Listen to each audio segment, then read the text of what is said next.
ಯಾವುದೇ ಕಾರಣಕ್ಕೂ ಸರ್ಕಾರಕ್ಕಿರ್ಬೋದು ಅಧಿಕಾರಿಗಳಿಗಿರ್ಬೋದು ನಾವು ಜಗ್ಗದೇನೆ ಈ ಒಂದು ಹೋರಾಟವನ್ನು ನಮ್ಮ ಕರ್ನಾಟಕ ರಾಜ್ಯ ಪೌರಕಾರ್ಮಿಕ ಮತ್ತು ಸಫಾಯಿ ಕರ್ಮಚಾರಿಗಳ ವರ್ಕರ್ಸ್ ಯೂನಿಯನು ಮುಂದೆ ತಗೊಂಡೋಗಿ ಈ ಎಲ್ಲ ಪೌರಕಾರ್ಮಿಕರಿಗೆ ಆಟೋ ಟಿಪ್ಪರ್ ಚಾಲಕರು ಸಹಾಯಕರು ಲೋಡರ್ಗಳೇನಿದ್ದಾರೆ ಕಾಂಪ್ಯಾಕ್ಟರ್ ಚಾಲಕರು ಸಹಾಯಕರು ಇವರೆಲ್ಲರಿಗೂ ಕೂಡ ನಾವು ನ್ಯಾಯ ಒದಗಿಸ್ಕೊಡ್ತೀವಿ ಅಂತ ನನ್ನ ಮಾತುಗಳನ್ನು ಮುಗಿಸ್ತಾ ಇದ್ದೀನಿ. ಜೈ ಭೀಮ್.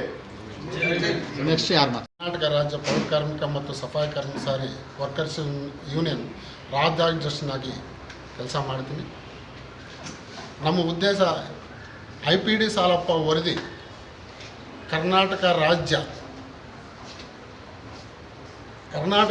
ಪೌರಕಾರ್ಮಿಕ ಮತ್ತು ಸಫಾಯಿ ಕರ್ಮಚಾರಿ ವರ್ಕರ್ಸ್ ಯೂನಿಯಿಂದ ಅಹೋರಾತ್ರಿ ಧರಣಿಯನ್ನು ಹಮ್ಮಿಕೊಂಡಿದ್ದೀವಿ. ಈ ಸರ್ಕಾರಿ ಈ ನಮ್ಮ 2, 3, 4, 5 ಈ ಅಂಶಗಳನ್ನು ನಾವು ಏನಾದರೂ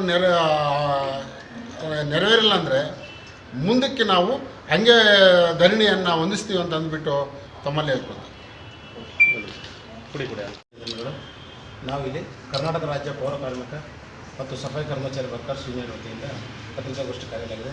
ನಾನು ಹೊಸದಾಗಿ ಆಯ್ಕೆಯಾದಂತಹ ನೂತನ ಜಿಲ್ಲಾಧ್ಯಕ್ಷ ಎನ್ ನಾಗರಾಜು ಅಂತ ನನ್ನ ಹೆಸರು. ನಾಡಿದ್ದು 19/6/2024 ಬುಧವಾರದಂದು ನಾವು ಅಹೋರಾತ್ರಿ ಅನಿರ್ದಿಷ್ಟ ಅವಧಿ ಧರಣಿ ಸತ್ಯಾಗ್ರಹ ಹಮ್ಮಿಕೊಂಡಿದ್ದೀವಿ.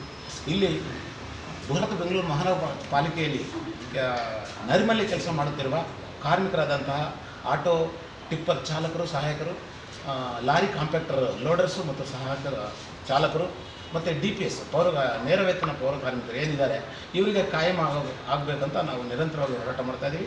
ಆ ಹೋರಾಟದ ಹಿನ್ನೆಲೆಯಲ್ಲಿ 19ರಿಂದ ನಾವು ಅನಿರ್ದಿಷ್ಟಾವಧಿ ಕೂತಿದ್ದೀವಿ. ಬಂಧುಗಳೇ, ಈ ಬೃಹತ್ ಬೆಂಗಳೂರು ಮಹಾನಗರ ಪಾಲಿಕೆಯಲ್ಲಿ ಒಂಥರ ಆಧುನಿಕ ಜೀತಗಾರರ ಥರ ಈ ಕಾರ್ಮಿಕರು ಸೇವೆ ಮಾಡ್ತಾಯಿದ್ದಾರೆ. ಅದರ ಜೊತೆಗೆ ಯಜ್ಞಗಳಂತೆ ಈ ಗುತ್ತಿಗೆದಾರರು ಮತ್ತು ಸರ್ಕಾರಿ ಅಧಿಕಾರಿಗಳು ಸಹ ಇವ್ರನ್ನ ಕನಿಷ್ಠ ಸವಲತ್ತುಗಳು ಕೊಡದೆ ಇವರಿಗೆ ವಂಚನೆ ಮಾಡ್ತಾಯಿದ್ದಾರೆ. ಮುಂದಿನ ದಿನಗಳಲ್ಲಿ ತೀವ್ರತರವಾದ ಹೋರಾಟ ಹಮ್ಮಿಕೊಳ್ತೀವಿ. ನಮ್ಮ ಬೇಡಿಕೆಗಳು ಈಡೇರೋವರೆಗೂ ನಾವು ನಿರಂತರ ಕೂರ್ತೀವಿ. ಸರ್ಕಾರಕ್ಕೆ ಎಚ್ಚರಿಕೆ ಕೊಡ್ತಾ ಇದ್ದೀವಿ. ಈ ಬೆಂಗಳೂರನ್ನ ಕಾಪಾಡ್ತಾ ಇರೋದು ಸ್ವಚ್ಛ ಭಾರತ ಅಥವಾ ಸ್ವಚ್ಛ Bengaluru, Bengaluru city, garden city ಅಂತ ಹೆಸರುಗಳು ಬರೋ ಕಾರಣ ಇವ್ರಿಗೆ ನ್ಯಾಯ ಕೊಡಿಸ್ಕೊಡಿ. ಇವ್ರು ನ್ಯಾಯ ಕೊಡಲಿಲ್ಲ ಅಂದರೆ ಖಂಡಿತವಾಗ್ಲೂ ಮುಂದಿನ ದಿನಗಳಲ್ಲಿ ತೀವ್ರತರ ಉಗ್ರವಾದ ಹೋರಾಟ ಮಾಡ್ತೀವಂತ ಮಾಧ್ಯಮ ಮುಖಾಂತರ ಎಚ್ಚರಿಕೆ ಕೊಡ್ತಾ ಇದ್ದೀವಿ. ಜೈ ಹಿಂದ್.